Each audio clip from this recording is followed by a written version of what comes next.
বন্ধুরা, আশা করি তোমরা সকলে ভালো আছো। দেখো সকাল সকাল কিন্তু আমি রান্নাটা চাপিয়ে দিয়েছি। এখন কিন্তু সকালই 7:30-8টা বাজে, ঠিক আছে। আর আমার ছানা পোনাটাকে দেখবে, দাঁড়াও দেখাচ্ছি। আই ছানা চলে গেছে। যাই হোক, দেখো সকাল সকাল রান্না বসিয়ে দিয়েছি। তো ছেলে যেহেতু খেয়ে আর খাবারটা নিয়ে যাবে, আজ শনিবার নিরামিষ, তার জন্য আমার ছেলে তো ফুলকপির তরকারি খেতে খুব ভালোবাসে, ভীষণ, এতটা ভালোবাসে যে তোমাদের বলে বোঝাতে পারবো না। ওকে 12 মাস ফুলকপি দেবে, খুব পছন্দ করে।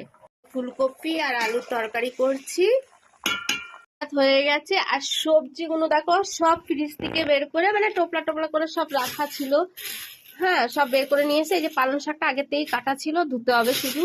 আর এই যে বেগুন, মানে সবকিছু আছে। আর মটর ডাল সিদ্ধ হয়ে গেছে, ওটা গ্যাসে সিদ্ধ করে নিয়েছি।